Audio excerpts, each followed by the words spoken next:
여러분, 우리가 매일 살아가는 이 건물들이 우리가 발 딛고 선 자연과 너무 동떨어져 있다고 느껴본 적 없으신가요? 오늘은 건축이 자연을 거스르는 대신에 오히려 자연에서 배우고 심지어는 자연 그 자체가 되는 아주 놀라운 디자인 철학을 한번 깊게 파헤쳐 보려고 합니다. 자, 이 두 사진을 한번 보세요. 왼쪽은 우리에게 아주 익숙한 네모반 듯한 직선과 평면으로 이루어진 뭐랄까 좀 차가운 느낌의 인공 구조물이죠. 반면에 오른쪽은 수억 년의 시간이 한 겹 한 겹 쌓아 올려서 만든 정말 복잡하고 유기적인 자연의 모습 그대로고요. 오늘 우리가 나눌 이야기는 바로 이 둘 사이의 근본적인 대립, 그리고 어떻게 화해할 수 있는지에 대한 이야기입니다. 그 해답을 찾기 위한 첫 번째 열쇠는요, 놀랍게도 바로 땅 그 자체에 있습니다. 건물을 땅 위에 그냥 올려놓는 게 아니라 땅에서부터 자연스럽게 자라나게 한다는 그런 관점의 전환에서 시작하는 거죠. 이 개념을 지형적 파편화라고 부르는데요. 아주 쉽게 말하면 자연 지형의 그 불규칙한 선과 면들을 그대로 건축의 설계도로 삼는 거예요. 예를 들어 산의 능선이라든지 계곡의 단층 같은 자연의 형태가 그대로 건물의 새로운 언어가 되는 셈이죠. 여기서 진짜 재밌는 게 뭐냐면요. 바로 관점의 대전환이에요. 기존 건축에서는 땅이 울퉁불퉁하면 이걸 평평하게 밀어버려야 할 결함으로 봤잖아요. 그런데 이 접근법은 정반대입니다. 오히려 그 불규칙함 속에서 엄청나게 풍부한 디자인 자원을 발견하는 거죠. 그 결과 건물은 주변 환경과 하나가 되고요. 우리는 예측 가능한 직선 공간이 아니라 마치 살아 숨쉬는 듯한 유기적인 공간을 경험하게 되는 겁니다. 자, 그럼 이 추상적인 개념이 실제 건물로 어떻게 태어나는지 한번 볼까요? 바로 48 플라즈마 스튜디오의 초기작, 테라 파편 파빌리언입니다. 이 건물을 딱 보면 어떠세요? 마치 처음부터 그 자리에 있었던 거대한 바위처럼 느껴지지 않나요? 이 건물의 핵심은 바로 연결입니다. 디자이너들이 주변 안반 지형의 단층선 데이터를 분석해서 그 패턴을 그대로 건물 외벽 디자인에 녹여냈어요. 물론 기술적으로는 이렇게 비정형적인 형태의 안전성을 확보하는 게 엄청난 도전이었죠. 하지만 파라메트릭 모델링이라는 디지털 기술로 이 문제를 풀고 결국 건물과 대지가 하나의 지질학적 이야기를 공유하게 만든 겁니다.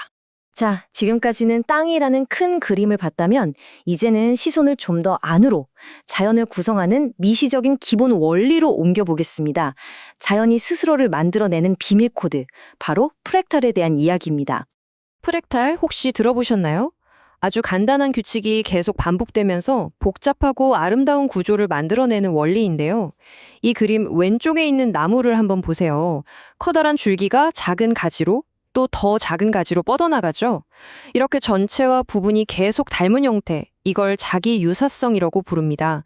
눈송이나 해안선도 다 같은 원리예요.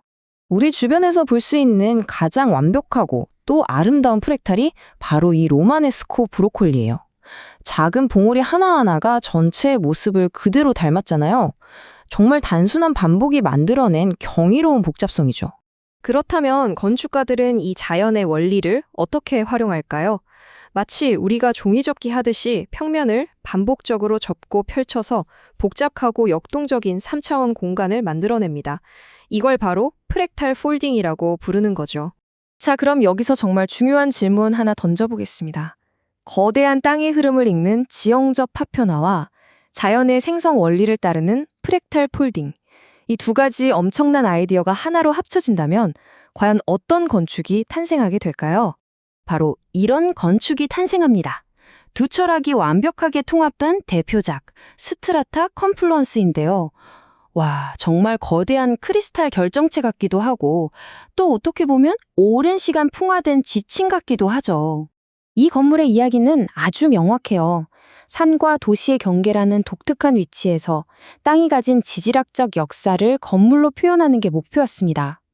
그래서 암석 지층의 파편화된 모습과 크리스탈 결정 구조의 폴딩 패턴을 통합해서 지금의 모습을 만들어냈죠. 그 결과는요? 대성공이었죠. 연간 50만 명이 찾는 그야말로 지역의 아이콘이 된 겁니다. 자, 이렇게 환상적인 디자인들.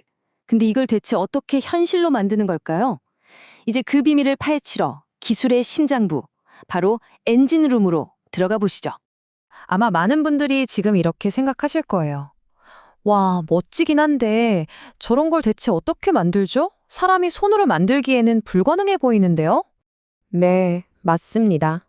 사람한테는 거의 불가능에 가깝죠. 하지만 여기 보이는 로봇에게는 이야기가 좀 다릅니다. 요즘 건축가들은 정말 강력한 디지털 도구들을 써요. 컴퓨터가 복잡한 형태를 규칙에 따라 만들어내고 이게 파라메트릭 디자인, 가상으로 건물을 미리 지어보기도 하고요. 3D 모델링. 그리고 나면 기계가 재료를 아주 정확하게 자르고 CNC 커팅, 마지막으로 로봇이 정밀하게 조립하는 거죠. 이 기술이 얼마나 정밀한지 궁금하시죠? 넥서스 파빌리온이라는 프로젝트에서 로봇이 무려 2,400개가 넘는 부품을 조립할 때 허용한 오차 범위가 바로 이겁니다. 플러스 마이너스 0.5mm. 여러분, 이게 머리카락 굵기 정도밖에 안 되는 오차예요. 인간의 손으로는 정말 상상하기 힘든 수준의 정밀도죠. 자, 그럼 기술 얘기는 이쯤 하고요. 이제 한 걸음 더 나아가서 이런 건축 방식이 환경과 그 안에 사는 우리에게 궁극적으로 어떤 의미가 있는지 한번 살펴보겠습니다.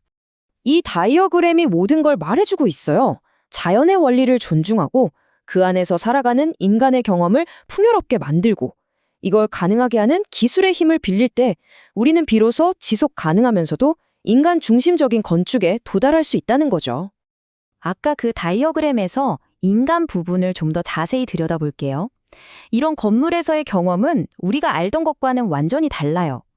예측 가능한 복도를 그냥 걷는 대신에 우리는 구석구석을 탐험하면서 새로운 공간을 발견하게 됩니다. 마치 어린 시절의 비밀기지를 탐험하는 그런 기분이랄까요? 그냥 눈으로만 보는 게 아니라 빛과 그림자, 재료의 질감을 온몸으로 느끼는 훨씬 다층적인 경험을 하게 되는 겁니다. 자, 이제 마지막으로 이 혁신적인 철학이 우리를 어디로 이끌고 있는지 그 미래를 살짝 엿보면서 마무리하겠습니다. 우리는 이제 막 시작점에 서 있는지도 모릅니다. 지금은 파라메트릭 디자인과 로봇 기술을 활용하고 있지만 머지않아 AI가 지형 데이터를 분석해서 최적의 디자인을 스스로 생성하게 될 거고요. 더 나아가 건물이 날씨나 사용자의 반응에서 형태를 바꾸고 궁극적으로는 생명체처럼 스스로 성장하고 조직하는 시스템까지 상상해 볼 수 있습니다. 정말 공상과학 영화 같죠? 기술 덕분에 우리는 이제 자연만큼이나 복잡하고 정교하게 건물을 지을 수 있는 시대에 살고 있습니다. 그렇다면 이제 우리는 우리가 살아갈 공간, 우리의 건물에게 무엇을 또 어떤 존재가 되기를 요구해야 할까요? 이 질문을 여러분께 남기면서 오늘 이야기는 여기서 마치겠습니다.